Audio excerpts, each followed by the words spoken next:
お久しぶりです。ワンコ像癒されますよね。前回はこのワンコ像から劇場へつながる道を作りました。今回は港の建築の前に神殿の裏手側に作り残しがあるので、寄り道をしながら港の建築予定地に向かいたいと思います。まずは神殿の裏手正面、ここに広場を作ります。入り口に小さな祠と銅像が立ちました。この銅像に挟まれた道の奥、ここに広場を作っていきます。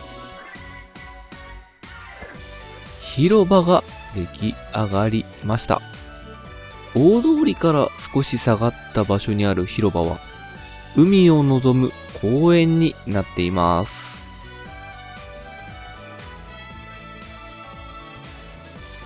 次の建築場所、劇場に向かいましょう。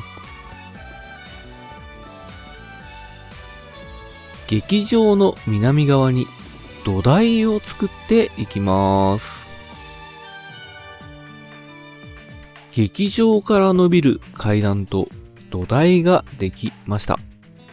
右手の土台、まずはここに劇場用の宝物庫を作りたいと思います。宝物庫ができましたね。以前パート5で作った宝物庫のサイズと資材を変えて作っています。階段を登った先、ここには中廊を作っておきましょう。これで今回の寄り道は終わりです。港の建築予定地に向かいましょう。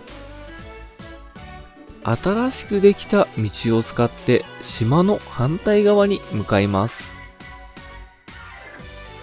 始まりの村が見えるこの場所に港を作っていきます。まずは土台からですね。土台から作っていきましょう。土台が出来上がりました。港を建てる予定の場所以外のところには今まで作ってきた建物が並びます。というわけで、先に港以外の建物を建ててしまいましょう。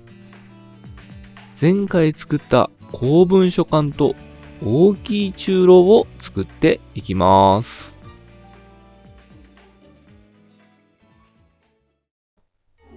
港の手前にあった宴会場から建てていきましょう。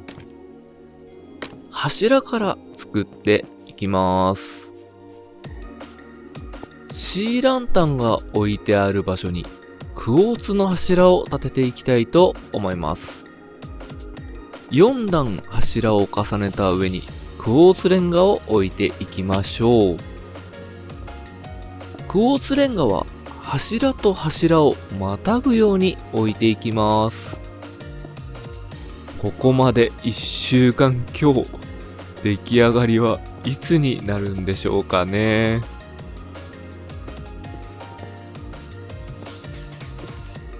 内側の建物は柱も含めて壁を作っていきます。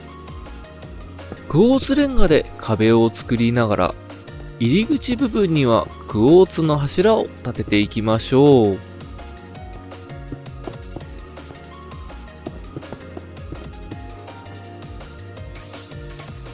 壁の2段目にはネザーレンガを置いていきます。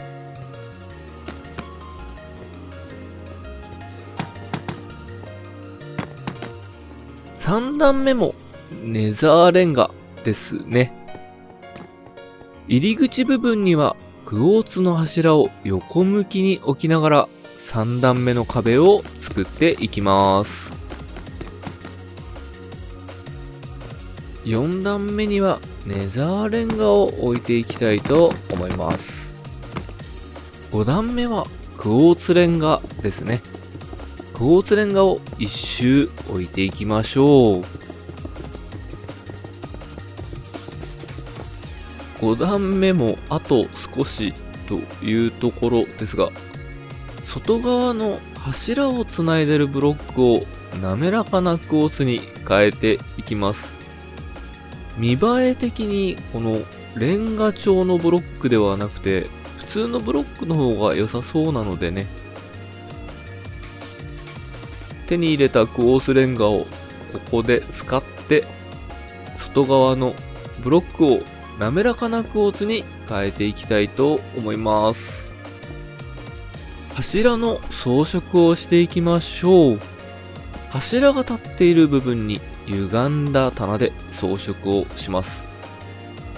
光源が入りそうな場所はシーランタンに変えながら柱を装飾していきましょう。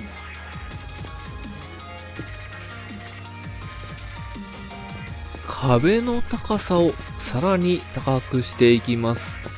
テラコッタを重ねていきましょう。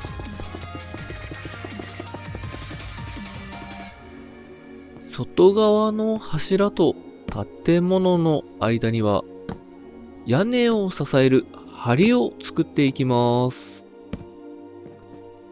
梁ができたので、さらにテラコッタで壁を高くしていきます。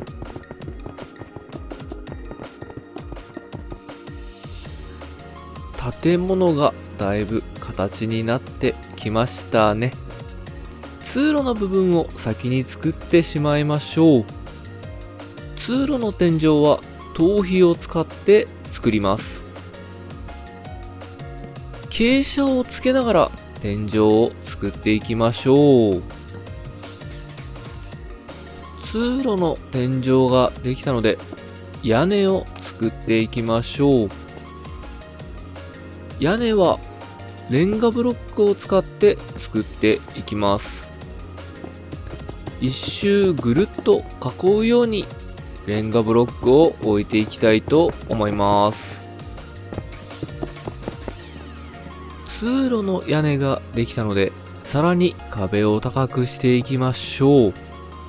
明かり取りの窓を作りながら壁を作っていきます。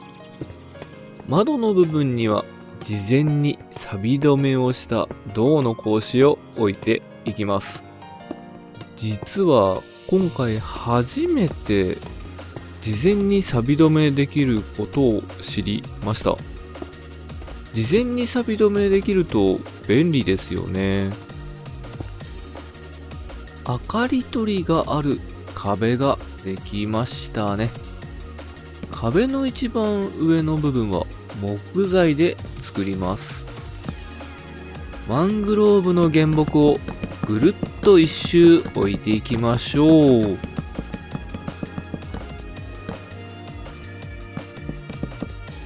一番上の部分には屋根や天井を支える梁を作っていきます。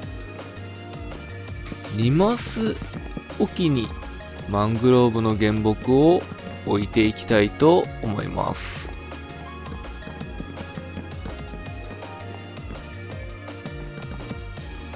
梁ができたので天井を作っていきましょう。頭皮を使って天井を作ります。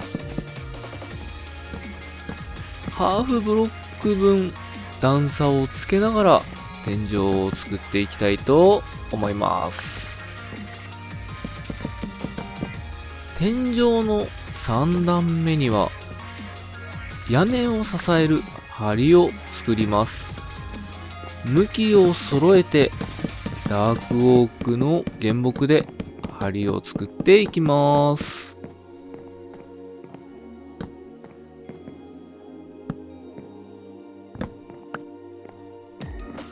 最後に屋根を作っていきましょう。レンガブロックで屋根を作っていきます。今回作る屋根は寄せ棟屋根ですね。4方向から傾斜をつけて屋根を作っていきたいと思います。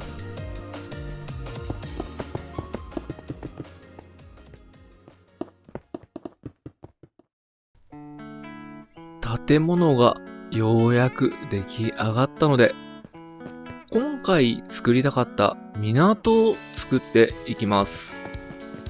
まずは大きめの船が着岸するための岸壁から作っていきましょう。何かいますね。よいしょと。というわけで岸壁から作っていきましょう。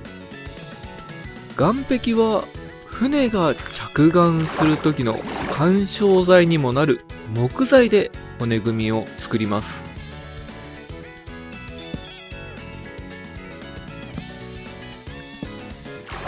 2マスおきに柱を立てていきましょう。木組みの間には石レンガの塀を置いていきます。昔の港の絵を見ると木組みがある港が多いのですが、どうしてもね、木は腐る印象が強かったので、今回いろいろと調べてみました。どうやら塩水に使っていると腐りにくいようですね。木造の船が雨に濡れた後、腐らないように塩がけといって塩水の塩分を浸透させることもあるそうです。木組みの港、昔は常識だったようですね。大きい船が止まる岸壁ができたので、小さめの船が止まる岸壁も作っていきましょう。水面の高さと同じ高さに岸壁を作りたいので、まずは水面の高さに安山岩を置いて場所を作っていきます。安山岩で囲まれた場所に石レンガを置いて床を作っていきましょう。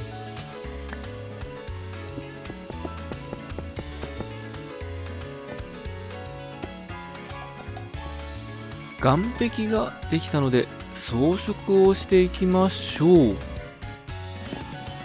階段を降りたすぐ下の部分には花壇を作ります。岸壁はぐるっとベールウォークのフェンスとゲートで囲っておきましょう。通路も装飾していきます。戦力岩の塀で柱をまずは立てていきます。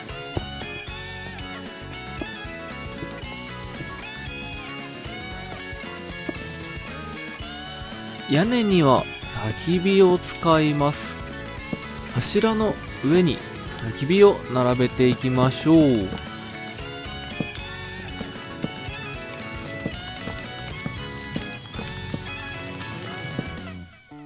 船着き場ができましたね。船着き場から階段を登ったこの場所、ここには布をかぶせたシェードが設けられていました。建物から伸びるシェードを支える柱から作っていきましょう。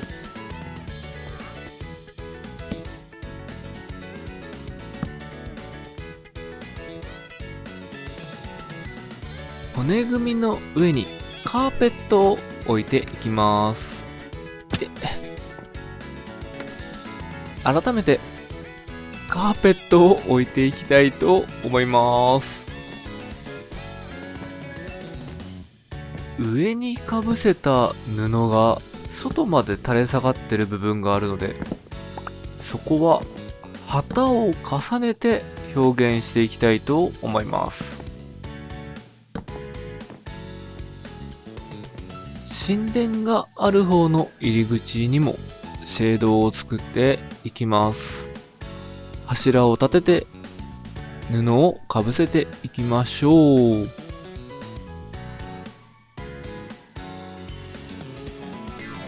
シェードができましたね。神殿側のシェードの下には目隠し板を置いておきます。ここ入りにくいんですよね。アカシアの棚をまずは1段目に置いていきます。棚の上にはトラップドアを置いて目隠し板を作っていきます。目隠し板ができました。宴会場の通路も装飾していきます。花壇を置く場所にトラップドアを置いていきましょう。入り口には扉を入れておきましょう。入り口前のちょっとした広場には敷物が敷いてあったのですが、段差をつけたくないので、今回は羊毛を置いていきたいと思います。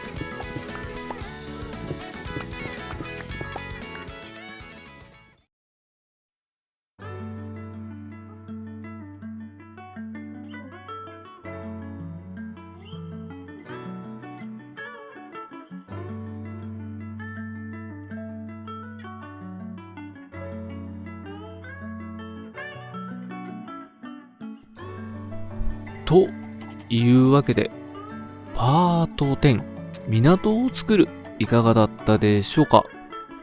ご覧の通り、シェードの色使いに迷いに迷って時間を使いすぎてしまいました。